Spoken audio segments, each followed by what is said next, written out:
Before that, this video is brought to you by Crunchyroll, the most suitable sponsor possible for today's review. Crunchyroll is currently offering a 14-day ad-free trial of Crunchyroll Premium at crunchyroll.com/gamersnexus, where you can find a massive selection of anime streaming and manga. Crunchyroll Premium gets you access to new episodes as soon as 1 hour after airing in Japan, and following today's cat-themed PC build, we found Chi's Sweet Home on the service. Go to crunchyroll.com/gamersnexus or click the link in the description below. We'd be included in the top 10 anime betrayals of all time if we didn't review the Cute Pet Micro-ATX case available exclusively in China, made by Yeston, better known by its anglicized name, Yeston. Our first coverage of Yeston featured its RX 580 2048 Cute Pet video card, by which we were genuinely impressed, and our second round looked at its RX 5700 XT Waifu, both of which have been inspected by Chief Box Analyst Snowflake. Today we're combining the Waifu and the Cute Pet in our most important review ever. We went through hell to get this case. This one was not easy. We first saw this back when we bought the RX 580 Cute Pet, which by the way is in here. And that was before people started tweeting it at us like crazy. Now, of course, we did see all of the tweets, but we also knew that we had this coming already, or we thought we did, because we had ordered it back in September. The case, as it turns out, is not as easily accessible as the Cute Pet video card, which we just picked up from AliExpress, and so you more likely will have to go through another supplier.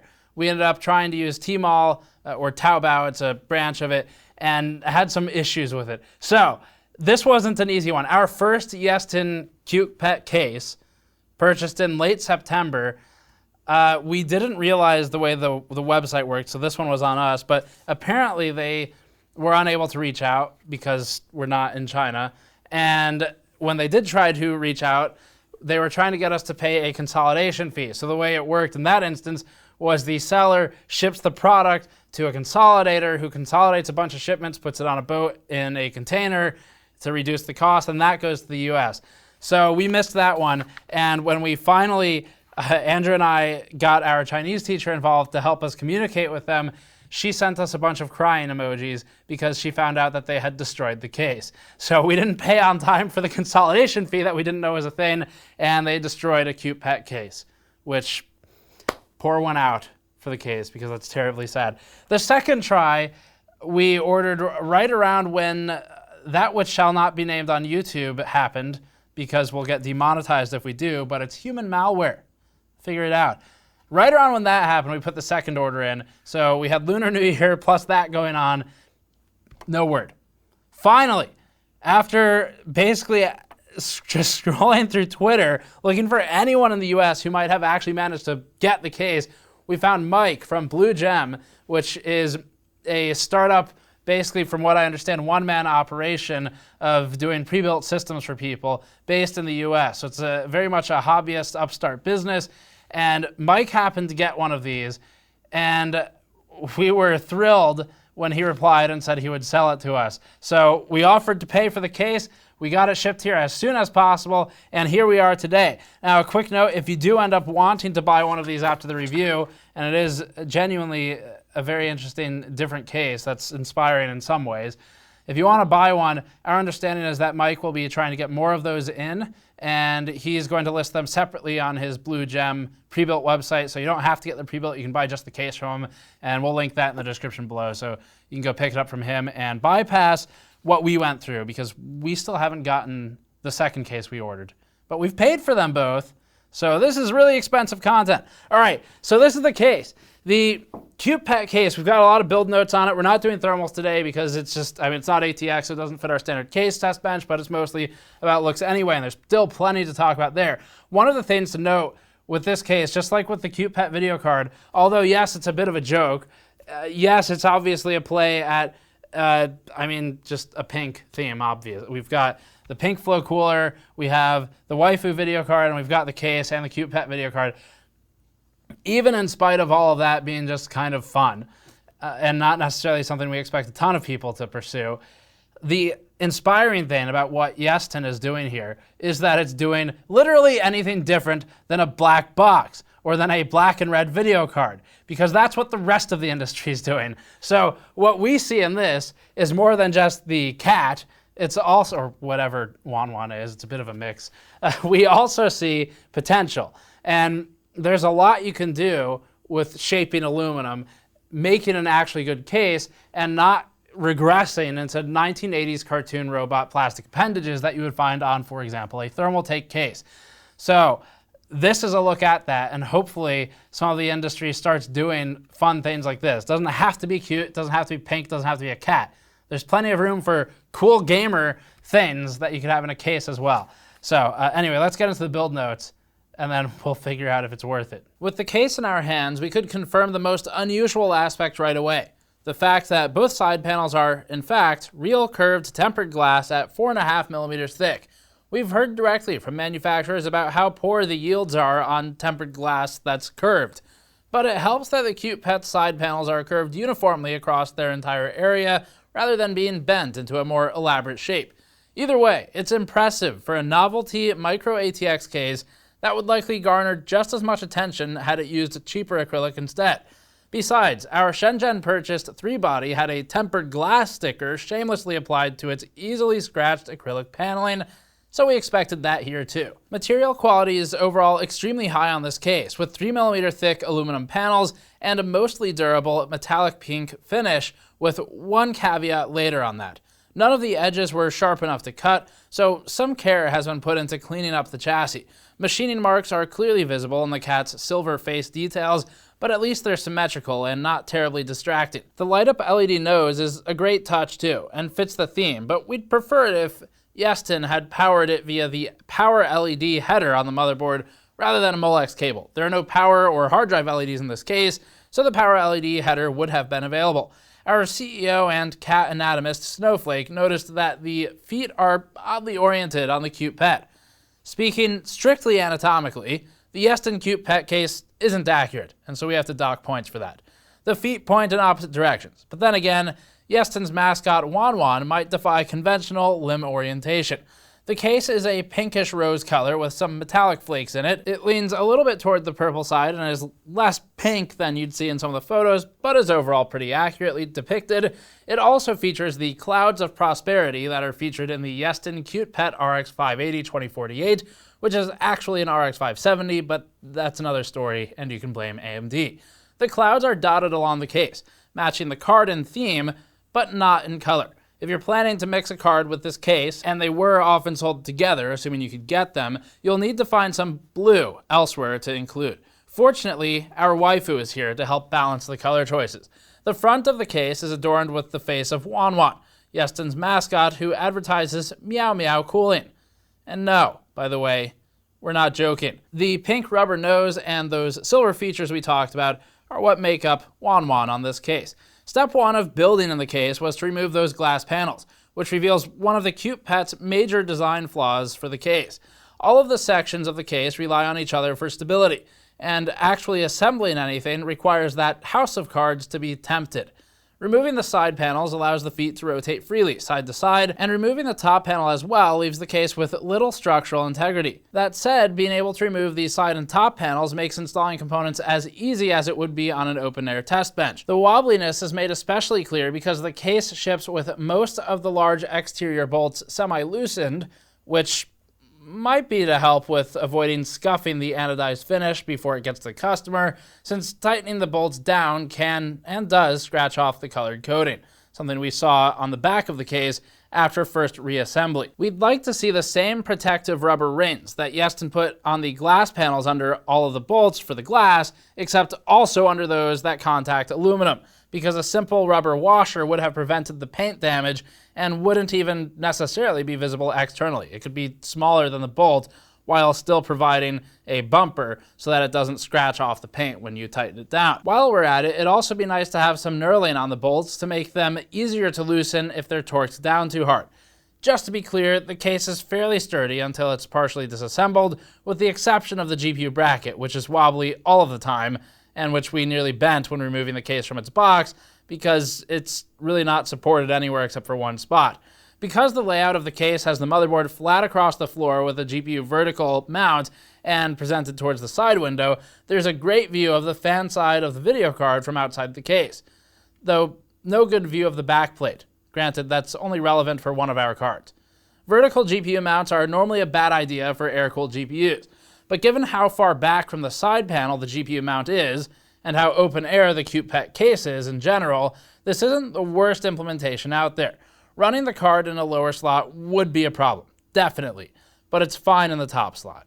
The one really inconvenient aspect is that the top radiator mount comes very close to the space occupied by the video card, so GPU power cables may need to be routed creatively rather than being snaked through the gap between the backplate and the radiator. We used a 240mm radiator for our build, the ID Cooling Pinkflow, which we maintain as named like a hygiene product. The maximum cooler size supported by the case, and seemingly what it's designed around, is a 240mm radiator.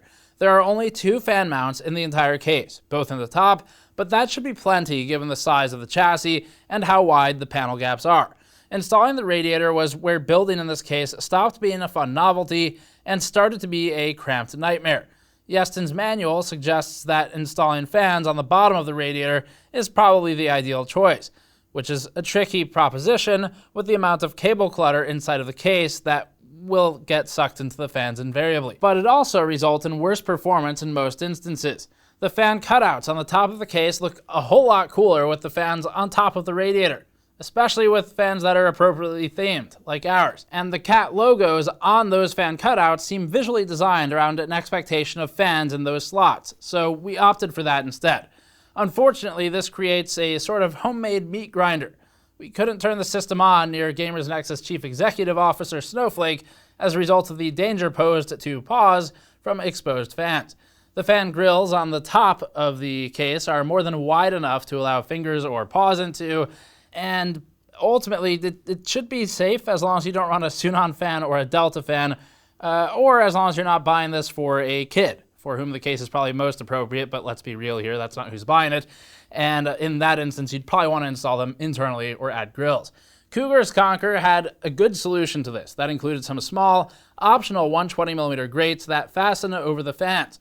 And that may have been more helpful here than the artistically CNC'd holes. Granted, any solution to this also detracts from the appearance, which is most of the point of the case. The radiator mount is very close to the surface of the motherboard and may create some difficulty with tube routing, posing a problem in particular for Teflon-lined CLCs like the Cooler Master family. The process of attaching the radiator to the top panel, then mounting it to the motherboard, then plugging in all the power and LED cables, and then jamming the top panel back on and screwing everything into place is difficult to describe. But taking a look at the finished product internally should make it clear that it wasn't the easiest process, and I'll probably make Patrick do this again on camera so we can really show it off, and I'm sure he'll appreciate that. Cable management is predictably non-existent, and almost all of the slack cables had to be stuffed between the drive mounts under the motherboard tray. This case is 100% unsuitable for a non-modular power supply. In fact, it was barely suitable for our perfectly normal ATX power supply. The strap that holds the power supply in place has extremely fine tolerances, to the point that the screws Yeston included were slightly too short. The power supply rear surface also isn't flush with the rear of the case, which makes it a little more difficult than it should be to hit the power switch or connect a power cable. This is a cute novelty case that's suited to a very specific build. It's got a Micro-ATX motherboard for support, 240mm radiator support, there's mid-range air-cooled GPU allowances, a power supply that can't be too big or too small would be best, no more than 2.5-inch drives, and also you need to want a build that's pink-ish. Assuming the components meet those requirements, building in this case isn't any worse than most of the other small form factor cases on the market. Almost every small form factor case is cramped and finicky. We're impressed by the material quality, and we can confirm that the physical product lives up to the picture in ways which weren't expected. Although Yeston now has a proven track record of build quality, and we'll need to find some more stuff from them to review following this one. So overall, the Cute Pet case, it's a bit more of an expensive case, and when we tried to buy it directly through Tmall and other Chinese suppliers, what we've learned is that even when the shipping is subsidized, it's still expensive, and that's because it's thick aluminum paneling. That's not cheap. It's expensive on Lian cases or in-win cases too, and it's got thick glass paneling that's curved, 2 sheets of it.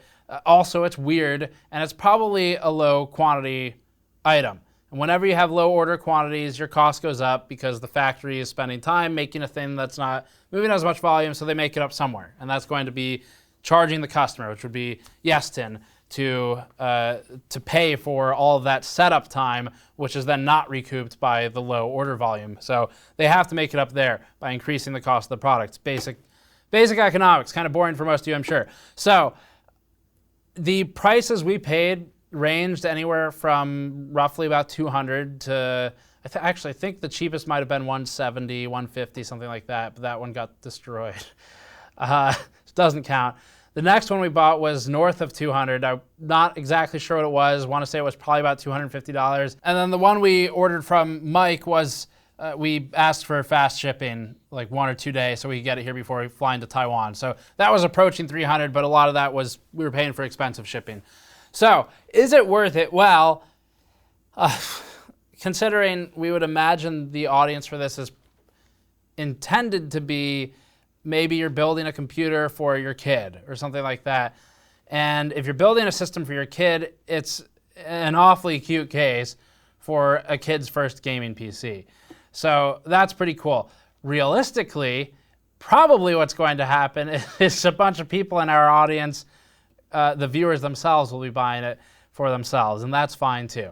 So if that's the situation, you're probably a bit more willing to spend the money than if you're buying it for a kid who might grow out of it in a year or something. The only thing we'd say is if you're buying for a kid, or if you have pets, be careful where you put those top fans, because you can fit your paws right into the fan slots, and you probably want to put the fans in internally instead, but the thermals will suffer for it. So anyway, overall, it's a fun case. The thermals are not that big of a concern because you're probably going to be forced to go with a 240 CLC. There are some low-profile air coolers on the market. The good news there is that the gaps are so large in these panels that you're going to be fine. So plus, you're not really putting a ton of power in a box like this anyway, most likely. So it's a bit expensive, but we don't think it's unfair. It's a low-order quantity part, and it's got a lot of custom machining to it, so it seems fair, just high. But that's it for this one. It was fun. If you see other things that are interesting like this for us to review, or I completely forgot to mention this. Patrick actually, this was super last minute. We thought of it right before doing this review. Patrick was like, you know what, that black heatsink, the black and gray heatsink is bothering me on this B550A motherboard.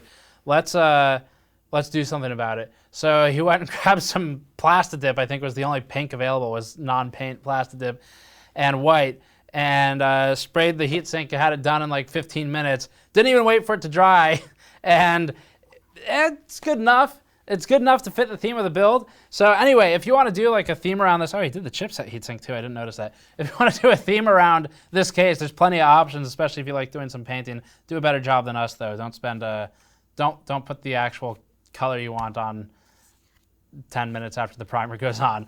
But anyway, that's it. Thanks for watching. For other stuff like this, please email tips, T-I-P-S, as in news tips, T-I-P-S at gamersnexus.net with things that you've found that you think we should also look at. We picked this up and we would have given up on it, but viewers were paining us so much to review this thing that we kept trying. And so if you find other cool stuff, email us. No promises, but we'll do our best to get to it. Thanks for watching. Go to patreon.com/gamersnexus to get behind-the-scenes videos, or store.gamersnexus.net to support us directly, and I'll see you all next time.